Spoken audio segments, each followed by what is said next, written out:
Bonjour à tous, alors aujourd'hui on va essayer de détailler l'ensemble des clés API que vous pouvez renseigner et insérer dans Power AI pour faire vos générations. Alors ça sera pour les générations de texte, les générations d'images et également pour le scrap essentiellement.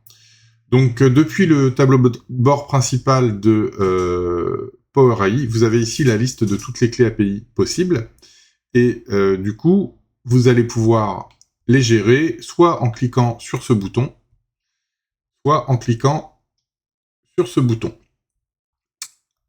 Donc, qu'est-ce qui est intéressant dans la possibilité pour vous de mettre vos clés API? Eh bien, c'est que vous n'allez payer que votre consommation, en toute conscience. Ça veut dire quoi? Ça veut dire que lorsque vous choisissez un moteur d'image qui est cher, c'est un moteur d'image qui est cher. Vous y pouvez rien, j'y peux rien, et du coup, toute votre consommation sera basée sur ce moteur d'image qui est cher. Mais vous pouvez aussi choisir, pour un plus petit budget, un moteur d'image peu cher.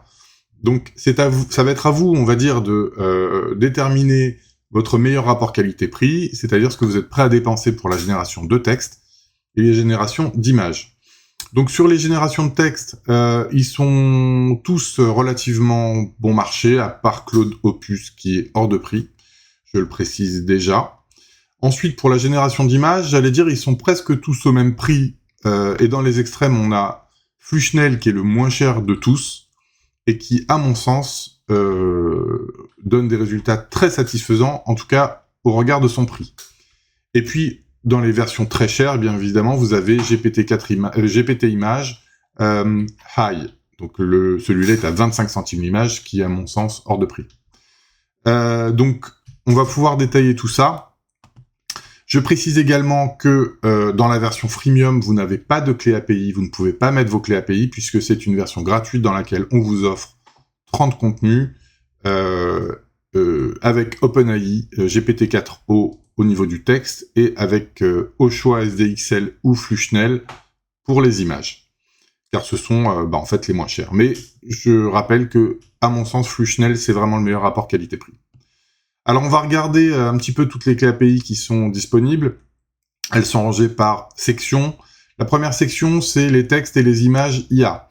Donc, OpenAI, avec une clé, vous donne accès, bien évidemment, à la génération de texte GPT 4o, 4.1, 4.1 mini, mais également accès aux modèles d'images qui sont DALL-E, évidemment, vieux modèle pas terrible, et les nouveaux modèles GPT Image 1, donc en version low, medium et high. Ensuite, vous avez Grok qui vous donne accès à la génération de texte par l'IA Grok, plus l'accès aux images Grok. Donc les images Grok, je reprécise, elles sont plutôt intéressantes pour générer, par exemple, des personnes célèbres. Ensuite, vous avez une autre section qui sont les moteurs de texte. Donc là, vous avez accès, vous pouvez mettre votre clé Mistral pour accéder à Mistral Large, votre clé Anthropic pour accéder à Claude Sonnet, Claude Opus et Claude Haiku, dans leur dernière version, pour Sonnet et Opus, qui sont les 3.7 et les 4. Ensuite, vous avez DeepSeek, qui est le moteur chinois pour générer du texte également, Google Gemini 2.5 Pro. Donc là, nouveau moteur extraordinaire, très bavard, très verbeux, mais hyper détaillé. Donc ça fait des textes très longs, mais assez incroyables. Ensuite, les moteurs d'image. Alors pour les moteurs d'image, évidemment, le plus important de tous, c'est Replicate. Pourquoi? Parce qu'il vous donne accès en une clé à beaucoup de moteurs. Donc tous les moteurs de la famille Flux, tous les moteurs de la famille Stable Diffusion et tous les moteurs de la famille Ideogram. Ensuite, vous avez Leonardo, qui plaît à certains. Bon, c'est pas mon cas, mais en tout cas, si vous kiffez Leonardo, vous pouvez mettre votre clé. Et puis, pour finir, on a Mibria, qui, sur une idée de Paul Sanchez, est un moteur qui vous offre 1000 images gratuites. Voilà. Ensuite, dans la recherche d'images et vidéos gratuites. Alors, on a Pexels, Pixabay, Unsplash, et puis on a un petit ici que vous connaissez peut-être pas qui s'appelle Outscraper. Alors lui, il est très intéressant pour aller scraper des images Google Maps. Donc pour des cas spécifiques comme des guides villes, des guides voyage ou des ouvertures de magasins, ça vous permet de trouver des images hyper précises, hyper pointues sur des lieux. Donc Ça peut être sympa. Pour YouTube, vous constatez que c'est le seul qui permet qui a un champ de saisie plus grand. C'est pour vous permettre de mettre plusieurs clés YouTube en ouvrant plusieurs comptes Google, puisque chaque clé vous permet de faire une centaine de recherches par jour. Et du coup, parfois on arrive à la limite de notre clé YouTube, donc c'est intéressant de pouvoir en mettre plusieurs, pour pouvoir multiplier par 100 en fonction du nombre de clés. Ensuite, nous avons le scrap. Alors, le scrap data for SEO, essentiel pour obtenir de la data fraîche, de la data sémantique, avant la génération de contenu. Eh bien, data for SEO va aller scraper Google.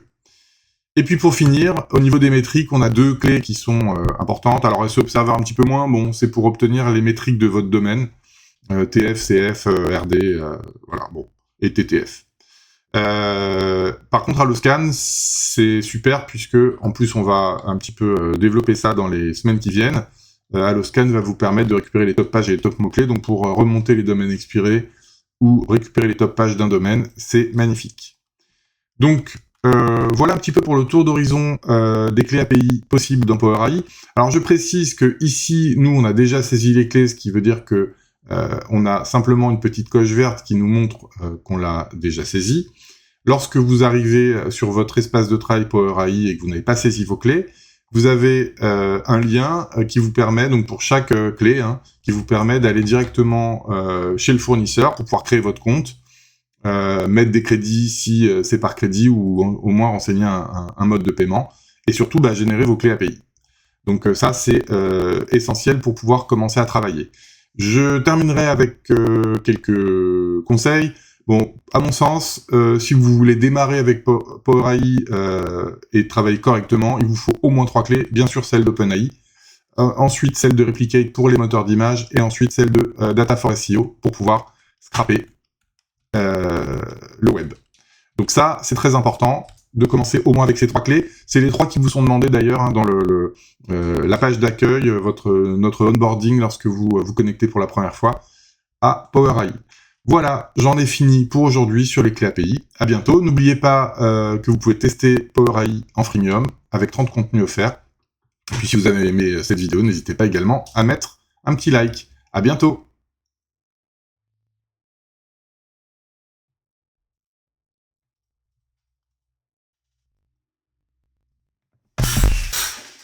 Les filles, ça fait hyper du bruit.